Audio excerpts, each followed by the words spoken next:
We're back on our division previews this year. This is what, the 4th annual division preview, guys? Yeah, I think so. I've won the last 2, so who cares?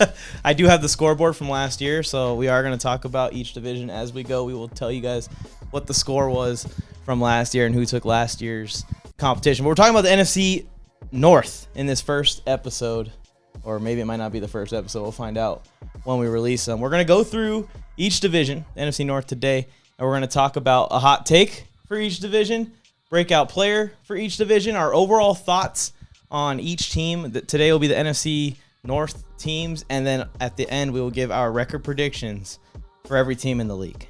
So that's going to be a fun time. Today we're talking Packers, Bears, Vikings. I forgot the other team, the Lions. Yeah, that team today. Not that I'm a Lions hater, but I'm not a Lions truther, I'll tell you that much. Now you already forgot about the Lions. Yeah. You already know we got a lot of Lion fans already mad at us over our draft videos. The fighting Dan Campbell's, like, that is unacceptable, Mike. We do not forget about the fighting Dannies. Yeah, I mean, you guys know my thoughts on the Lions every single year, and we'll just give some spoilers. They haven't changed too much. Well, let's get into it. Starting with our hot takes. Yeah, I already see your guys' reactions. Yeah, you should. Hot takes. We'll start it off here. Tony Tucker, hot take for the NFC North. What's one thing you want to throw out there to the people? Hot takes or hot cakes? Hot takes. I don't know. Maybe we're just hungry, Joe. My hot take is that midway through the season, Jared Goff is in the MVP conversation. How's that for some sizzle? That's pretty hot. Rams fans would love that, right? That's pretty hot. This coming a couple years after you said Jared Goff's going to go to Detroit and be the worst quarterback ever. Like, we should look that up because you were talking so much crap about Goff going to Detroit, and I had to tell you he's going to be good when he goes to Detroit. And you said no. Okay, you're going to have to find that and prove it, because I stand on the fact that Jared Goff is a serviceable quarterback. But maybe there was a little hyperbole while I was sticking up for Matthew Stafford, because when that trade happened, I was the one who had to say that Matthew Stafford was putting together a Hall of Fame career, and he was a Super Bowl away from making that happen. Super Bowl's intact. Matthew Stafford will someday be in the Hall of Fame. Well, I agree with that. I think Matthew Stafford will be in the Hall of Fame. I don't know about all that Goff love. Joe, hot take for this division. It better not be Lions themed. No. Mine is the Green Bay Packers won't be as bad as people are as advertised right now. Green Bay Packers, just because they lost Aaron Rodgers, is not going to just fall off the face of the earth and be the last place team. So calm down, Green Bay lovers. Or Green haters, which brings me to my hot take that says the Packers have owned the North for the last 20 years, but I think they get owned this season. There you go. That's my hot take. I got them losing. The Packers own the Bears. No, Aaron Rodgers owned the Bears. Yeah, not the Packers. Aaron Rodgers owned the Bears. But just in general, all the way back through Brett Favre's career, the Packers have pretty much owned this division. I've got them losing 5 of 6 division games. Who? The Packers. Well, we'll get into that. So we will get into that. That's our hot takes for the NFC North. All right, let's get in and talk about these teams' breakout players first, or should we do the offseason first? You're in charge. All right, we'll do the offseason first, just generally talk about the Bears first, guys.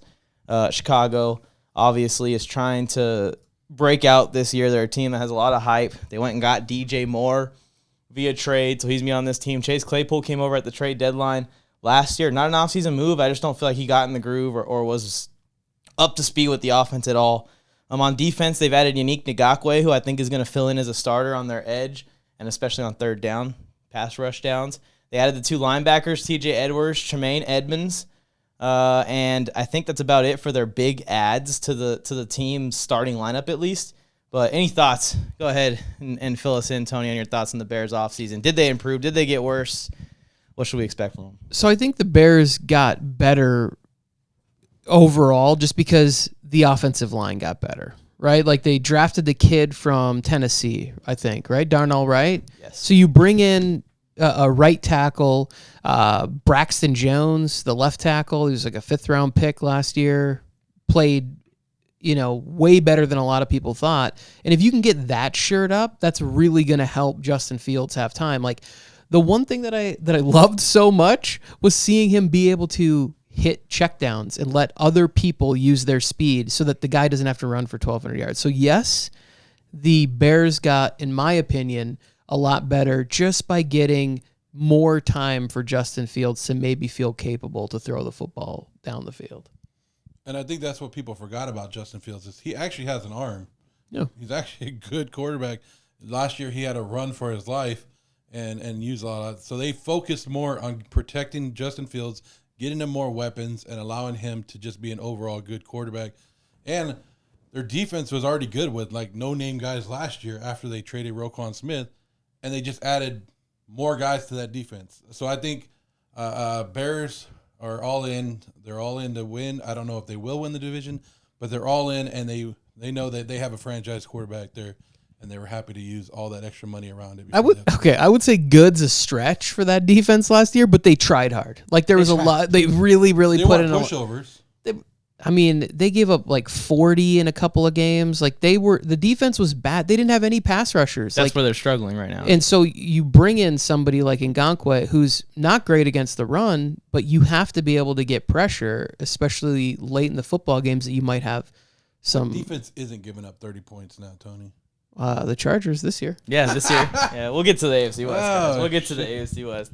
But yeah, you could tell that they've definitely went all in on the offensive side of the ball. They're going to try and put up a ton of points. They know that, like Tony's saying, passing Ngakoue, they don't have a legit pass rusher on this depth chart I'm looking at right now. Old Charger Justin Jones was a backup for us for a long time, and he's been starting for them. It looks like he's going to start inside for them again this year. DeMarcus Walker is on the other side. He hasn't really made much noise. I do think that the secondary can get a little better. They were really young. They're going to get a little better. They got Kyler Gordon, obviously. He's going into year 2, I believe. Jalen Johnson, young corner that's got some high potential. I do want to talk about something specific. Tyler Stevenson too, right? Tyreek Stevenson. He's actually listed as a starter on here over Kyler Gordon, but you know how corners are. They rotate in and out. We're at 7 minutes, so just keep that in mind. I can edit that out. But anyways, yeah, so one thing I did want to talk about specifically before we move on to our breakout players here. What's your guys' thoughts on the running backs? They got Donta Foreman in, Roschon Johnson, obviously. Travis Homer is at the bottom of this depth chart, and Khalil Herbert is listed as a starter as of right now. Confidence, letting David Montgomery walk to their division rivals. Do you guys believe in Khalil Herbert? Ben believing in Khalil Herbert. Like last year, I wanted him to get more touches and get on the field. The only negative things I've heard about him is that he can't pass protect, but we can get over that. We'll have Roschon Johnson in there, although I'm not sure how good a rookie's going to be at pass protection. Donta Foreman, he can get out there and pass protect. So I think Khalil Herbert to me has the opportunity to be a special top 10 back in the league. Like I've seen real burst to get excited about him being a big time playmaker. Yeah, I made videos about this last year. I said Herbert was the best running back on that team, even with Dave Montgomery last year. And it's about time. I don't know. They had to bring some extra guys in just to bring backups just because Herbert did get hurt last year too during a stretch. So it's good. But Herbert's the best running back still in that room. Draft him? Oh, 1,000%. If you're in my league, don't draft him. But if you don't, then yeah, if you're in another league, go ahead, draft him. Draft Khalil Herbert. You heard it here first from everybody. All right, let's talk about the Minnesota Vikings. 13-win team last year. They did kind of hit the reset button a little bit. Lost a bunch of guys, a lot of veterans, a lot of older guys, and Vikings fans will already be in the comment section saying, all those guys were 40. I was like, that does not mean that necessarily these young guys are ready to just fill their roles immediately. They are going to take some time to gel. They're going to have to take some time to get it going. Byron Murphy right now is listed as their best corner. We know how that went in Arizona. Maybe Brian Flores can turn that around. They did keep Harrison Smith around. That is the one veteran that they kept around and signed Marcus Davenport. But other than that, Danielle Hunter's on a 1-year deal, so I don't know how willing he's going to be to play through injuries that he's been dealing with. The defense looks really, really thin, too. There's no depth on that side of the ball. Troy Reeder is getting set to start in the NFL again. So that's going to be interesting to see. But the offense obviously is loaded. They still got all their guys. They drafted Jordan Addison and brought him into this offense. We know what he can do. We already seen a little bit in the preseason. The offensive line's a little bit of an eyesore, but I think they're going to get better and better. They're waiting for their left tackle to continue to develop in Christian Darrisaw. We'll just keep it the same order, Tony. But what's your thoughts on the Vikings offseason? Did they get better? Did they get worse? any concerns or takes you want to throw out there? So I think that they kind of made like a lateral move because they got rid of defense, but then, in my opinion, the offense has the ability to take another step. And now I know that might seem confusing because you lose a player like Dalvin Cook, but when you can add Jordan Addison, who I think, even if it's a slower start to the beginning of the year, he's going to see a lot of one-on-ones against teams' third cornerbacks or slot guys that might not be good. He's really going to have a chance. KJ Osborne has a chance this year, too, to also break out. Well, Justin Jefferson is seeing more of the focus. And then they traded for TJ Hawkinson last year. So, like, yes, you lose Dalvin Cook, but now the passing offense is going to get to be on a whole nother level. And it remains to be seen, this Josh Oliver signing that they made. Like, we all kind of joked about $7 million a year for a blocking tight end. Like, but maybe he does it. Maybe he actually does have pass catching skills that are yet to be seen. The defense, though, is a lot of young guys, a lot of not many snaps, and Brian Flores is going to have to be a miracle worker. Tony, you didn't bring up the blocking tight end that the Bears signed to a big contract this offseason. That's because Cole Kmet's the man. Like, you don't even need to discuss that. We're talking future Hall of Famer Cole Kmet. So everybody needs to relax. Joe, thoughts on the Vikes? Well, the Vikings, like Tony said, they lost a lot of players, but they replaced them with younger players this year. So like Peterson's gone, but Byron Murphy's in there, and Dalvin Cook's gone, but you have Madison. I think Madison's good. I think Madison did good in the replacement of some of the games last year, and he might not have the top end speed, but he'll be there and be a great running back. And I think, like Tony said, they're moving more to a passing offense where they want to get the ball downfield. Sorry, I lost the train of thought. But my guy Brian Flores, I've been talking about him all year, Tony. I told you, Brian Flores is going to be a big difference maker. Because look, Minnesota won 13 games last year already. 13 games last year. Without a defense, without any help from their defense at all. And then they come back, and they already showed last year. Remember last year they came back, biggest deficit in NFL history, 33 points. They came back and won that game. So you know they have the offense to do it. Just get a little bit of help on that defense. I don't know what Marcus Davenport can do. Like we laughed at that one. Like they gave him a lot of money, $14 million to come over from the Saints. He was just injured down there. Hopefully he can stay on the field. But I'm a big believer in Brian Flores. I'm glad he's back to being a defense coordinator. Watch out. And it might take him a couple games to get that defense going. But if Minnesota can get a defense going, they're going to make a good run. My issues are I just don't trust the secondary to hold up in man coverage if they have to go to it. I don't trust them to hold up in zone coverage either. And other than Danielle Hunter, as far as pass rush goes, it's not looking too pretty for Minnesota's defense to hold up against good offenses. But fortunately for them, they are in a division where, the team that they're probably competing with for the spot, the two teams, one is run heavy, and the other's defense also stinks in the Lions. So, they're going to get in some shootouts, and they can withstand shootouts for sure. This offense has a superstar almost at every position at this point, and the O-line isn't perfect. But like I said, they're young. They're going to get better, I think, this year and get better down the stretch of a couple of years. What's your guys' thought really quickly, though, so we can keep this thing moving along, on the Kirk Cousins situation? They locked him in, 1-year deal. He's either going to go back to free agency and cash in again if he has a good season, or they're going to try and re-sign him in the middle of the year. I'm not sure what their plan is, but he is locked in to play out the final year of his career with a no franchise tag clause, I believe. Kirk Cousins, you think he's a Viking in 2024?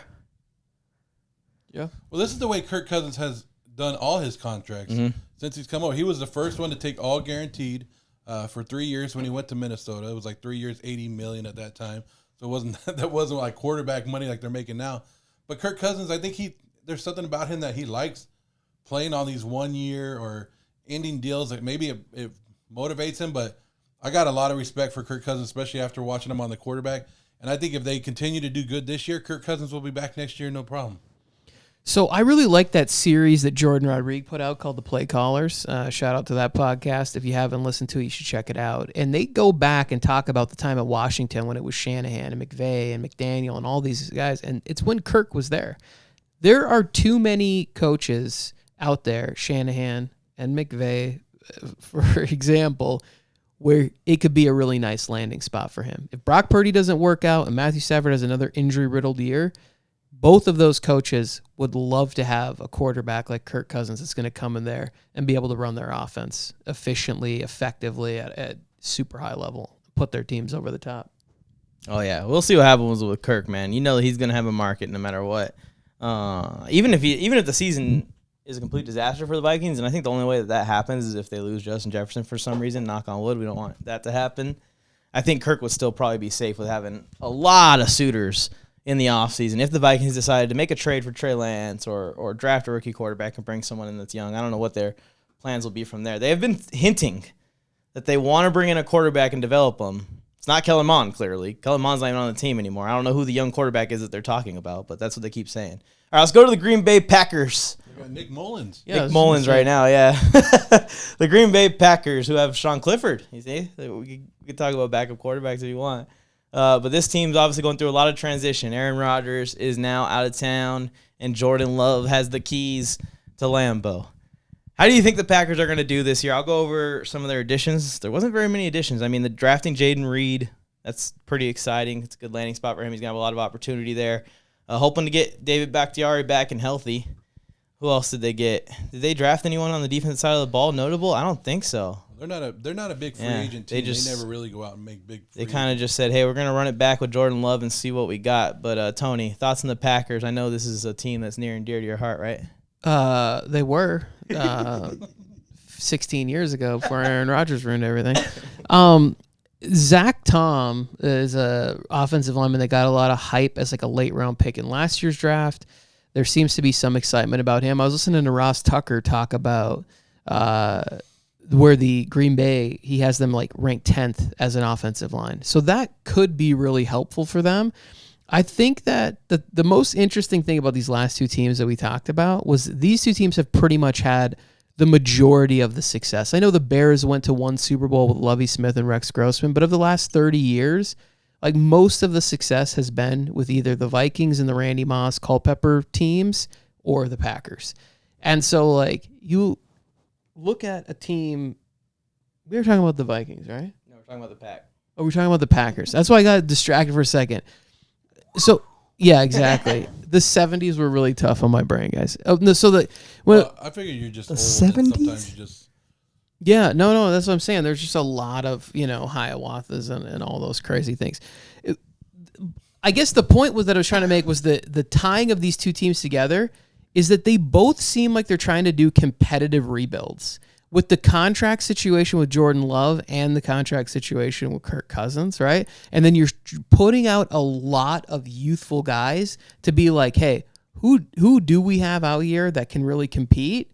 And almost like they're kind of signaling to their fan bases like, don't expect us to be very good this year. Like everything they say about Jordan Love is like, wait, so we don't have a shot at the division? Like, don't expect anything from this guy.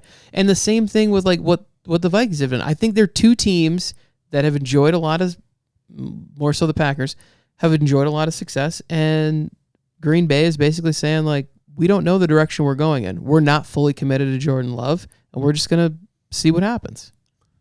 And I think this team, I think the division itself is going to be a tough division where everybody's going to be a pretty good, solid team. But I think Green Bay has the best defense in this whole division.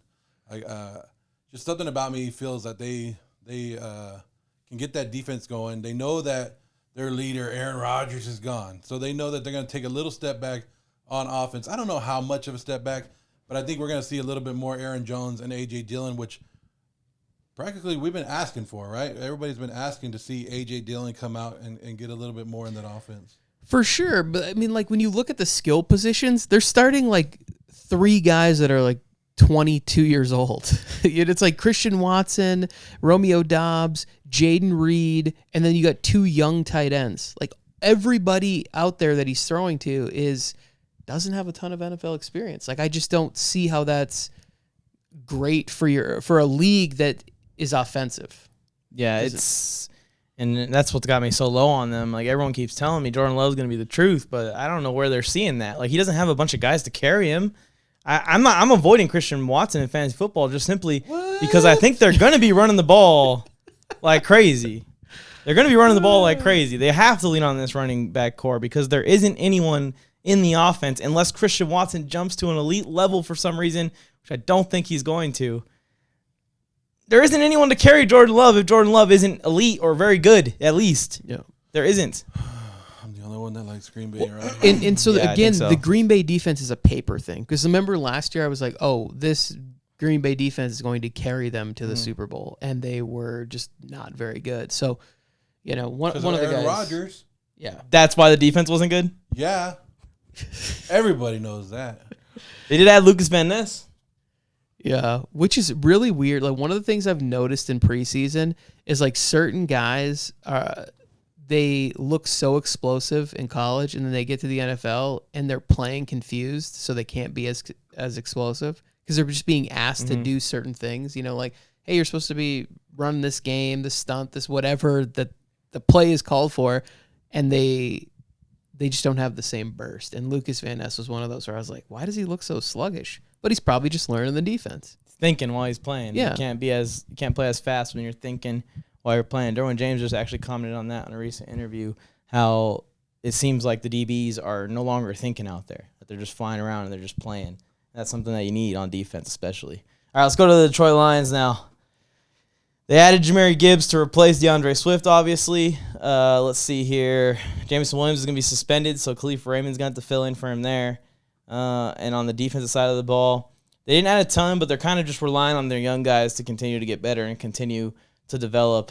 Actually, I don't think they have a single addition to their starting lineup from last year, unless I'm missing something. Oh, Jack Campbell's their addition, rookie linebacker.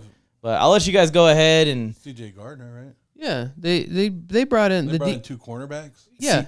Yeah, C.J. Gardner is on here, but him and Emmanuel Mosley are right now doubtful to play week 1. So but they brought in Emmanuel Mosley. That's their best DBs out very quickly. Sutton, the other cornerback. Well, I think Sutton's been there, hasn't he? Or? No. It's just they brought in Sutton and Mosley, and then Brian Branch and C.J. Gardner. Like, I think you get year 2 of Kirby, right? The safety who was making some plays towards the end of the year. Like, I'm actually a lot higher on the Lions defense. Like, Mike has taken some subtle shots there, but I think year 2, Aiden Hutchinson has had like a complete offseason. He had a great rookie year. Yeah, and James Houston, if he can be there, they got a couple players in the middle of that defense. Like, it's really gonna come down to like if the Jack Campbell pick is like puts that defense over the top, right? Like, is he going to be able to get out there and be very effective in the run? Same thing with the standout last year, Malcolm Rodriguez. Like, I think the Lions defense has a real shot to be not special, but very, very good. And late in the season, they were a run-stopping defense. Yeah. Where they were like shutting people down for a while. And not giving up 100-yard gains. What was it? They went on like a little stretch. I don't remember what it is before they finally gave one up. But that defense started to gel, and Aaron Glenn started getting them all to play well. And then now you just added more playmakers. You added leadership to the team.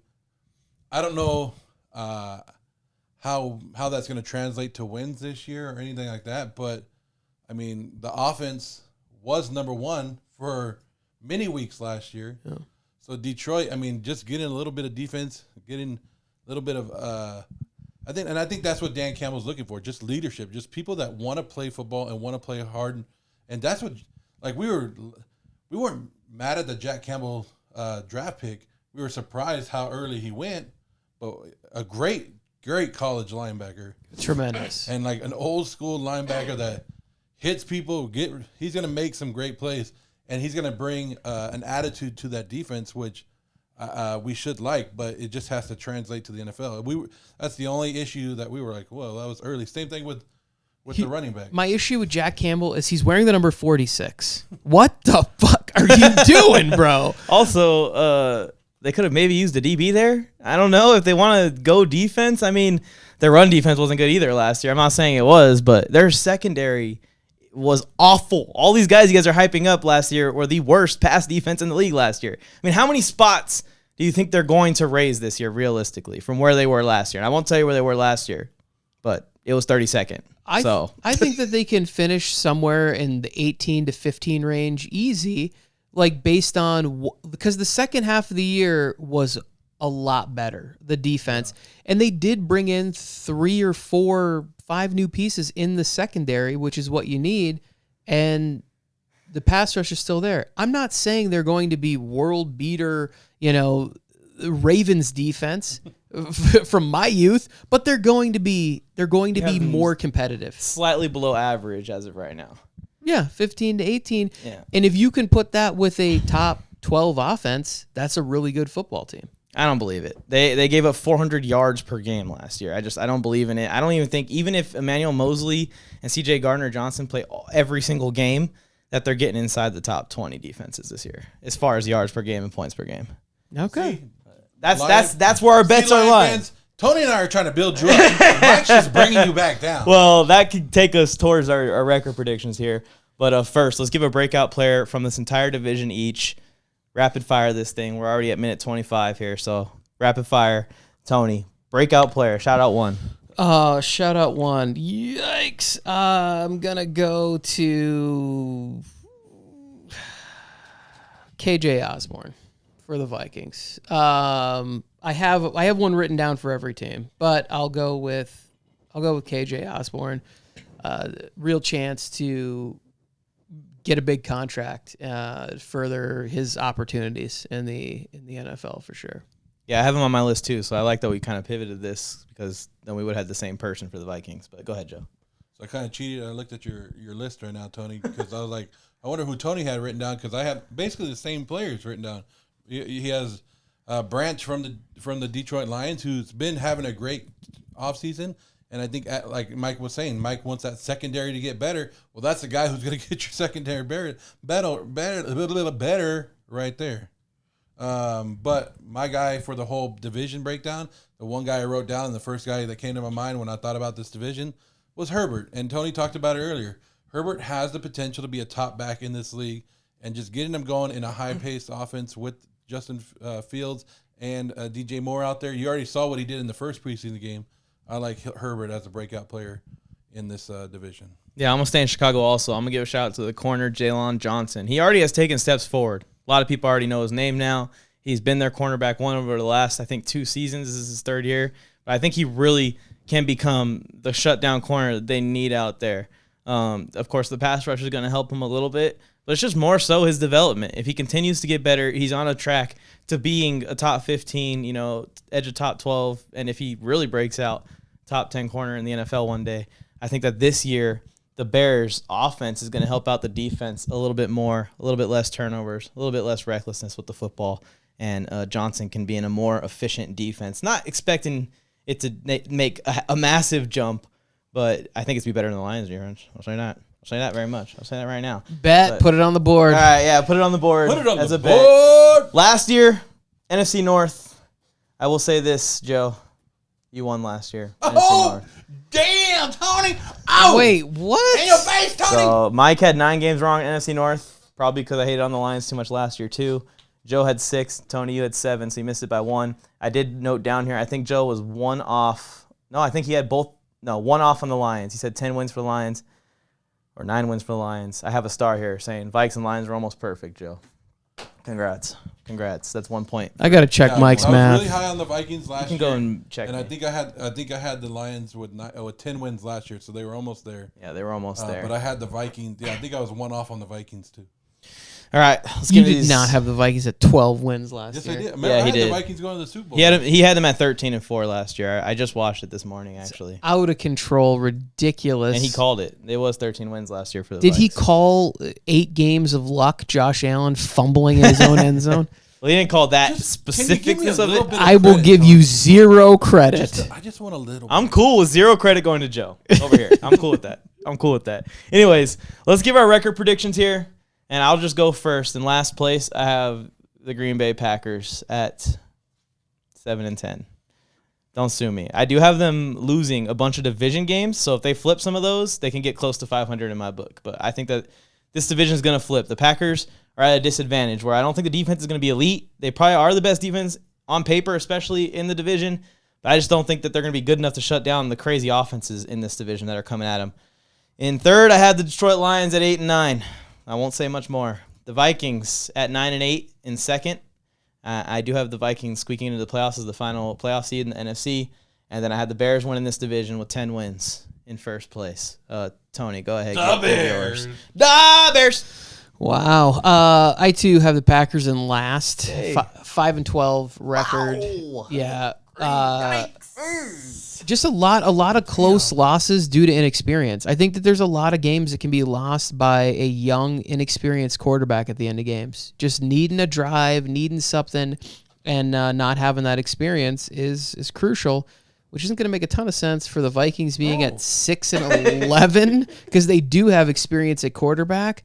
But when your defense has so many questions, and Brian Flores is great, but you also have to have the pieces to make it function correctly. And I'm not convinced that he's going to be able to get that figured out in time. I got the Bears second in the division, 10-7. I think it's going to be a very exciting year. I might be a little high on them and a little low on the Vikings, but I'm standing pat on this. The Detroit Lions are winning this division, 11-6. It's about time. My grandfather's 93 years old. He needs this one. Okay, it's been a very, very long time for him to have something to celebrate. I will be happy for your grandpa if that comes true. I will be happy for the entire Detroit Lions fan base if that comes true. Just guys, you've been through this a few times now, right? I think let's keep going. Tony, you have the Vikings losing 7 more games this year than last year. Yes. Oh, he's crazy. Holy shit! I thought I was low on them. I thought I was super low on them, putting them as a 7th seed. There's something in every football fan's head that we root for the Detroit Lions. There's something in us, and it doesn't matter what team you're a fan of. In the back of your mind, you kind of go, "I want Detroit to win a little bit," right? It's just that because you watch them every year on Thanksgiving. It's just something that sticks in your mind that you want to see them. But winning the division? Got it.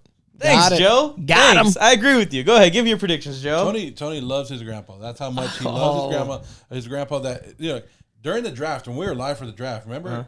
Tony was all about Lions going to the Super Bowl, and then they had their draft, and Tony's like, "Not now, not now." Clip it in here. Clip it in here. Because Then we come here, and he's like, "Division, 13 wins. Okay, I have tempered my expectations from Super Bowl appearance when you pass up on guys like Jalen Carter. And we saw, I know it was only 1 rep, but Jalen Carter abused the person in front of him. That could have been your interior rush. Like, you could have brought this guy in and made miracles. And That's what I'm saying, man. Aiden Hutchinson and Jalen Carter would have been a great combination. I think Jahmyr Gibbs is going to be good. But DeAndre Swift was good if you just keep him on the field. And I understand that wasn't happening. I just don't see it in the first round like that. And they have so many holes on, like, a hole at almost every spot on defense. But, Joe, give your predictions. I know what you're going to say, and I'm going to say it with you. I don't think you know what I'm going to say. Oh, no. So, I think this division is going to be a very good division. Oh, no. Yeah. My last place team, and close your damn eyes because a lot of you guys are going to hate this, but my last place team in this division is the Chicago Bears at 9-8. What happened to Justin Fields? I think Justin Fields is going to have a great year. They're just not going to get wins. Well, 9 wins, obviously, 9 but wins. what the hell? They're 1 win away from 10. You're not going to take 9 wins as a Chicago Bears fans. Like, I you're mean, gonna be yeah. mad that you're last in the division. I think. But then I have Detroit Lions third at 9-8. So I have 2 9-8 teams at the bottom. Then I have Green Bay coming in second at 10-7, and I have Minnesota Vikings win the division 10-7. So 10-7 for the Minnesota Vikings, Green Bay 10-7, 9-8, 9-8. So you think that the division pretty much going to be a grudge match? They're going to split with each other, give each other, a bunch of losses and wins. Yeah, their schedule. Looking at their schedules, it's not like they have tough schedules. They're just going to be beating up on each other and going back and forth. Well, let's leave everyone in disbelief after that, Tony. Say it, Tony! Let's wrap it. Say what you got to say. You got 1 sentence, Tony. Remember, I won this division last year. He did. Just saying. He did. He got it. The Lions and Vikings almost perfect. No, I have nothing to say. Yeah, I don't have anything to say either. Appreciate you guys for tuning in to this division preview. Make sure you subscribe to the channel, turn on notifications. Check out the playlist. We're going to have other division previews dropping. Not sure. We're recording this one first. Not sure if this is the first one that drops. But regardless, check out that playlist. Subscribe to the channel. Like the video. Helps out a ton. We'll see you guys on the next division preview. We're doing all of them, by the way.